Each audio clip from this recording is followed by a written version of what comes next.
നമ്മുടെ കാഫിർ സ്ക്രീൻഷോട്ട് വിവാദത്തിന് ശേഷം പാലക്കാട് ഉപതെരഞ്ഞെടുപ്പിന് തലേദിവസം CPM നൽകിയ വിവാദ പരസ്യം, വർഗീയ വിദ്വേഷം പ്രചരിപ്പിക്കുന്ന പരസ്യം, അത് കേരളത്തിൻ്റെ മതേതര മനസ്സിനെ മുറിവേൽപ്പിച്ചിരിക്കുകയാണ്. അത് ഉണങ്ങാൻ താമസമെടുക്കും. കേരളം സംഘപരിവാറിൻ്റെ അതേ വഴികളിലൂടെ യാത്ര ചെയ്ത് മതപരമായ ഭിന്നിപ്പുണ്ടാക്കണം എന്നുള്ള ദുരുദ്ദേശത്തോടു കൂടിയാണ് ഈ പരസ്യം നൽകിയിരിക്കുന്നത്. ഇത് വർഗീയ വിദ്വേഷം പ്രചരിപ്പിക്കുന്ന പരസ്യമാണ് എന്ന് CPI തന്നെ പറഞ്ഞിരിക്കുകയാണ്.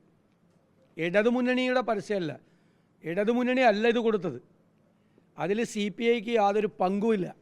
ഇലക്ഷൻ കമ്മിറ്റി ചെയർമാൻ, CPIയുടെ ഇലക്ഷൻ കമ്മിറ്റി ചെയർമാൻ പോലും ഇക്കാര്യം അറിഞ്ഞിട്ടില്ല. അപ്പോൾ CPI പോലും അറിയാതെ, ഇലക്ഷൻ കമ്മിറ്റി ചെയർമാൻ പോലും അറിയാതെ മുഖ്യ ഘടകകക്ഷി ഇത് വർഗീയ വിദ്വേഷം, ഞങ്ങളാരും പറയണ്ടല്ലോ, വർഗീയ വിദ്വേഷം പ്രചരിപ്പിക്കുന്ന പരസ്യമാണ് എന്ന് മുഖ്യ ഘടകകക്ഷി എന്ന് പറഞ്ഞിരിക്കുകയാണ്. അപ്പോൾ ഇത് കൊടുത്തതിൻ്റെ ഉത്തരവാദി മന്ത്രി MP രാജേഷാണ്. അദ്ദേഹത്തിനാണ് തെരഞ്ഞെടുപ്പ് ചുമതലയുള്ള ആൾ. അദ്ദേഹം ഇന്നലെ ഇതിനെ ന്യായീകരിക്കുകയാണ്. അദ്ദേഹം പറഞ്ഞിരിക്കുന്നത് ഇവിടെ ഈ ചെലവ് കുറവുള്ളതുകൊണ്ടാണ് ഈ 2 പത്രത്തിൽ പരസ്യം കൊടുത്തത്. അതിൻ്റെ തലേ ദിവസം പ്രമുഖ ദിനപത്രത്തിൽ 4 പേജുള്ള പരസ്യം കൊടുത്തിരുന്നു ഇവർ. അന്ന് അത് ഈ വർഗീയ വിദ്വേഷം പ്രചരിപ്പിക്കുന്ന പരസ്യമല്ല, അത് വിവാദമായില്ല. 4 പേജുള്ള പരസ്യം കേരളത്തിലെ പ്രധാനപ്പെട്ട ഒരു പത്രത്തിൽ, പേര് പറയുന്നില്ല കാരണം ഇതിനേക്കാൾ പണം കൊടുക്കേണ്ടി വരും, ഇതിനേക്കാൾ സർക്കുലേഷനുള്ള പത്രത്തിൽ 4 പേജുള്ള പരസ്യം കൊടുക്കാൻ അപ്പോൾ പണം ഉണ്ടായിരുന്നു. അപ്പോൾ പണം ഇല്ലാത്തതുകൊണ്ടാണ് ഈ 2 പത്രം എടുത്തത് എന്നുള്ളത് കള്ളമാണ്, പച്ചക്കള്ളം പറയുന്നത്. പ്രമുഖ പത്രത്തിൽ 4 പേജ് പരസ്യം കൊടുക്കാമെങ്കിൽ അതാണ്. പിന്നെ സ്വന്തം പത്രത്തിൽ ഫ്രീ ആയിട്ട് കിട്ടുമല്ലോ, ദേശാഭിമാനിക്ക് പോലും കൊടുക്കാൻ പറ്റാത്ത പരസ്യമാണ് ഈ 2 മുസ്ലിം സംഘടനകളുടെ നേതൃത്വത്തിലുള്ള കൊടുത്ത് അവിടെ വിദ്വേഷം ജനിപ്പിക്കാൻ വേണ്ടിയിട്ട് നോക്കിയിരിക്കുന്നത്. ഇത് വലിയ മുറിവാണ് ഇത് ഏൽപ്പിച്ചിരിക്കുന്നത്. ഇവരെങ്ങോട്ടാണ് പോകുന്നത്? ഏത് വഴി? പാർലമെൻറ്റ് തെരഞ്ഞെടുപ്പിലെ ദയനീയമായ പരാജയത്തിന് ശേഷം സമനില നഷ്ടപ്പെട്ടിരിക്കുകയാണ് CPM നേതാക്കന്മാർക്ക്. എങ്ങനെ പറയണം, എന്തു പറയണം, ഏത് രീതിയിൽ പറയണമെന്ന് അറിയില്ല. ഇവരെ റിമോട്ട് കൺട്രോൾ ചെയ്യുന്നത് BJP ആണ്. ഇന്നലെ സന്ദീപ് വാര്യർ പറഞ്ഞത് കറക്റ്റാണ്. BJPയുടെ ഓഫീസിൽ നിന്നാണെങ്കിൽ മാത്രമേ ഇങ്ങനൊരു പരസ്യം എഴുതി കൊടുക്കുകയുള്ളൂ.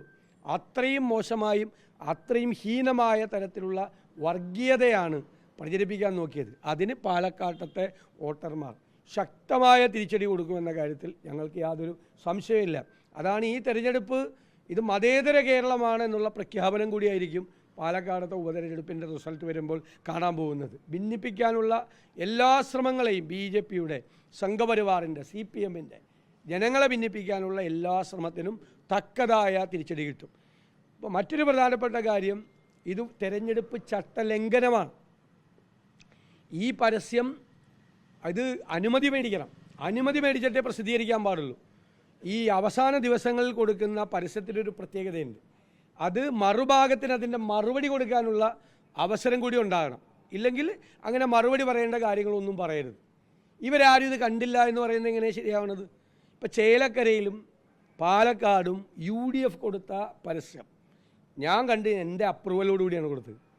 കാരണം ഞാനത് പറഞ്ഞിരുന്നു, ഇലക്ഷൻ കമ്മിറ്റി ഓഫീസിൽ പറഞ്ഞിരുന്നു, ഒരാവശ്യമില്ലാത്ത വിവാദം അതിൻ്റെ അകത്ത് എഴുതരുത്, എനിക്ക് അതിൻ്റെ കോപ്പി, ഫൈനൽ കോപ്പി എനിക്ക് അയച്ചു തരണം.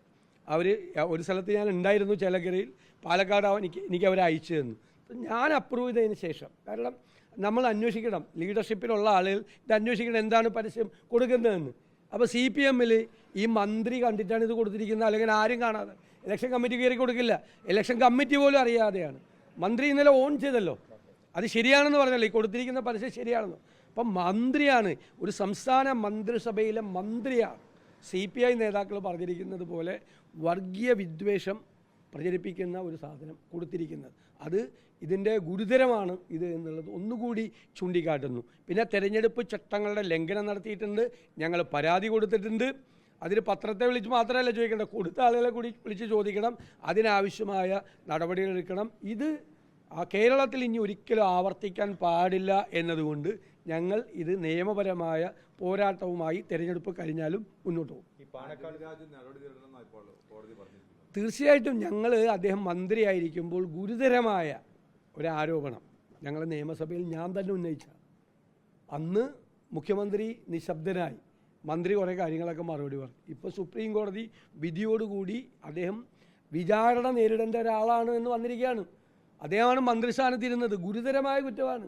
ലഹരി മരുന്ന് കേസിൽ ഉൾപ്പെട്ട ഒരാളുടെ അടിവസ്ത്രത്തിൽ ഒളിപ്പിച്ച് ലഹരി മരുന്ന് കൊണ്ടുവന്ന ഒരാൾ കേരളത്തിലേക്ക്, അത് ആ അടിവസ്ത്രം തെളിവായി സ്വീകരിച്ചു.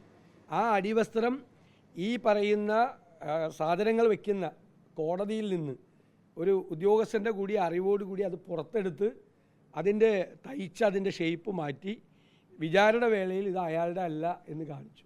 എത്ര ഗുരുതരമായ കുറ്റമാണ്. അങ്ങനെ ഒരാൾ കേരളത്തിലെ മന്ത്രിയായിരുന്നു എന്നത് കേരളത്തിന് അപമാനകരമാണ്. സത്യത്തിൽ അപമാനകരമായ കാര്യം. ഞാനിത് നിയമസഭയിൽ പറഞ്ഞപ്പോൾ മുഖ്യമന്ത്രി മൗനം പാലിച്ചു. മുഖ്യമന്ത്രി കൂടി ഇതിന് ഉത്തരം പറയണം. വരട്ടെ, കേസ് നടക്കട്ടെ, കേസ് അതിൻ്റെ ട്രയൽ നടക്കട്ടെ.